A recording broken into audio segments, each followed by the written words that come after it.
friends, welcome to zaagzoogkitchen. இன்னைக்கு நம்ம zaagzoogkitchenல பார்க்க போறது Cook with Comaliல Grace sister செஞ்சிருந்த Malai Cake Recipe தான் பார்க்க போறோம்.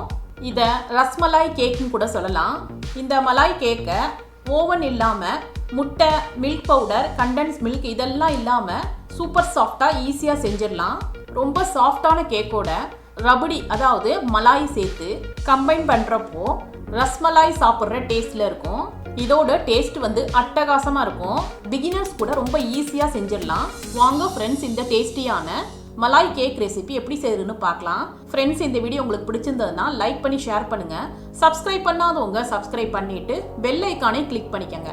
இந்த வீடியோ உங்களுக்கு பிடிச்சிருந்ததுன்னா வீடியோக்கு ஒரு லைக் கொடுங்க ஃப்ரெண்ட்ஸ். ஃபர்ஸ்ட் நம்ம கேக் ரெடி பண்ணிடலாம்.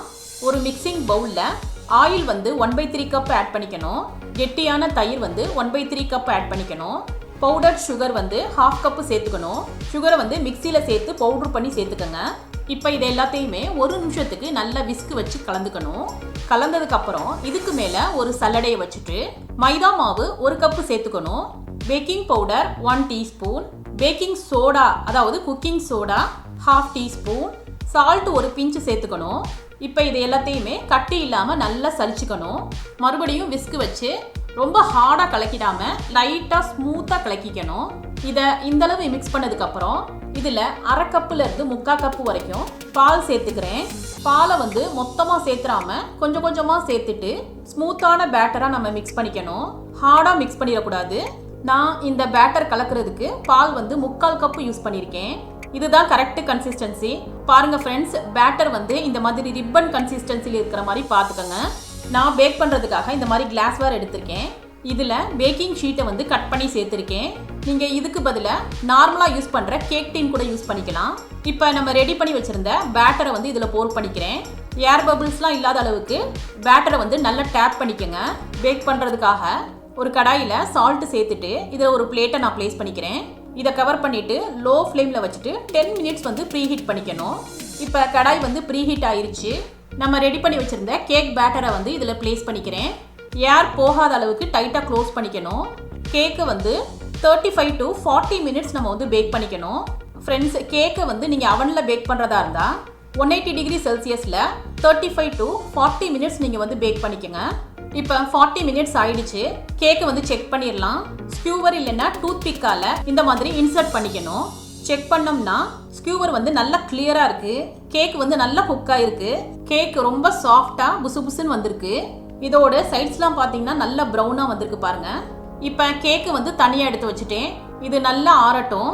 இப்போ இதுக்கிடையில ரபடி ரெடி பண்ணிடலாம். அடிகனமான பேன்ல 1 லிட்டர் வந்து ஃபுல் ஃபேட் மில்க் எடுத்துக்கிறேன். நீங்கள் திக்கான பேக்கெட் பால் கூட யூஸ் பண்ணிக்கலாம். அடுப்பை வந்து ஃபுல் ஃப்ளேம்லேயே வச்சுக்கலாம். ஃப்ரெண்ட்ஸ், ரபடி செய்கிறப்போ ரொம்ப இம்பார்ட்டண்ட் என்னன்னா நம்ம வந்து கைவிடாமல் கிளறிக்கிட்டே இருக்கணும். பால் நல்லா கொதிச்சிருச்சு. பால் கொதிக்க கொதிக்க இந்த மாதிரி சைடில் வந்து ஏடு மாதிரி ஃபார்ம் ஆகும். இதை வந்து ஒரு ஸ்பேட்லா யூஸ் பண்ணி இந்த ஏடெல்லாம் அப்பப்போ நம்ம வந்து ஸ்க்ராப் பண்ணி பாலில் சேர்த்துக்கிட்டே இருக்கணும். இதுதான் ரொம்ப இம்பார்ட்டண்ட்டு. நம்ம 1 லிட்டர் பாலை வந்து ரெடியூஸ் பண்ணுறதுக்கு எப்படியும் 1/2 அன் ஹவராவது ஆகும் ஃப்ரெண்ட்ஸ். அடுப்பை வந்து ஃபுல் ஃப்ளேம்லேயே வச்சுக்கலாம். ஆனால் கைவிடாமல் கிளறிக்கிட்டே இருக்கணும். அப்பப்போ படிகிற ஏடை மட்டும் ஸ்க்ராப் பண்ணி பாலில் சேர்த்துக்கிட்டே இருக்கணும். இப்போ இதில் 1/3 கப் வந்து சுகர் சேர்த்துக்கிறேன்.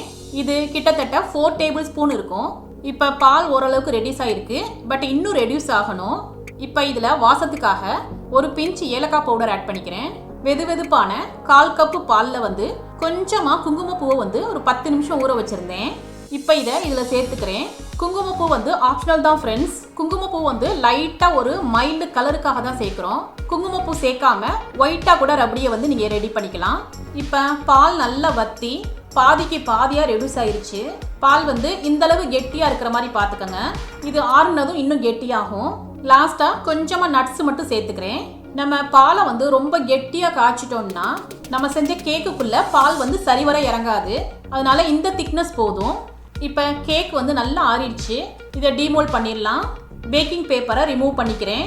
பாருங்கள் ஃப்ரெண்ட்ஸ், கேக் வந்து எவ்வளோ சாஃப்டாக இருக்குது பாருங்கள். நல்லா ஸ்பாஞ்சியாக இருக்குது. இப்போ அதே பவுல்லையே நான் கேக்கை வந்து ப்ளேஸ் பண்ணிக்கிறேன். ரபடி வந்து கேக்குக்குள்ளே நல்லா டீப்பாக போகிறதுக்காக ஃபோர்க்கை யூஸ் பண்ணி இந்த மாதிரி ப்ரிக் பண்ணிக்கணும். இப்போ நம்ம ரெடி பண்ணி வச்சுருந்த ரபடியை வந்து வெது வெதுப்பாக இருக்கிறப்பயே இதுக்கு மேலே இந்த மாதிரி போர் பண்ணிக்கணும். ரபடியை வந்து எவ்வளோ முடியுமோ அந்த அளவுக்கு நீங்கள் வந்து போர் பண்ணிக்கலாம். இப்போ ரபடியை சேர்த்ததுக்கு அப்புறமும் இந்த மாதிரி மறுபடியும் ஃபோர்க் வச்சு பிரிக் பண்ணிக்கணும். அப்போ தான் நம்ம கேக் வந்து பாலில் நல்லா ஊறி இருக்கும், சாப்பிட்றப்ப ரஸ்மலாய் டேஸ்ட் இருக்கும். இப்போ லாஸ்ட்டாக கொஞ்சமாக நட்ஸை வந்து கட் பண்ணி சேர்த்துட்டு டெக்கரேட் பண்ணிக்கலாம். நான் பாதாம் அண்டு பிஸ்தா வந்து கட் பண்ணி சேர்த்துக்கிறேன். ஃப்ரெண்ட்ஸ், இதை வந்து உடனே சாப்பிட்றத விட 15 to 20 minutes வந்து நீங்கள் ஃப்ரிட்ஜில் வச்சு சாப்பிட்டீங்கன்னா நல்லா சில்லுன்னு இருக்கும், டேஸ்ட்டும் ஃபண்டாஸ்டிக்காக இருக்கும். இப்போ நான் 20 minutes வந்து ஃப்ரிட்ஜில் வச்சுட்டேன். கேக் வந்து பாலில் நல்லா ஊறி இருக்கு. இதை பீசஸாக கட் பண்ணிக்கலாம். இந்த கட் பண்ண பீஸ்லேயுமே உங்களுக்கு விருப்பம் இருந்தால் நீங்கள் மேலே வந்து ரப்டி சேர்த்துட்டு சர்வ் பண்ணுங்கள். இந்த மலாய் கேக்கோட டேஸ்ட் வந்து அட்டகாசமாக இருக்கும். இதை எல்லோரும் லைக் பண்ணி சாப்பிடுவாங்க.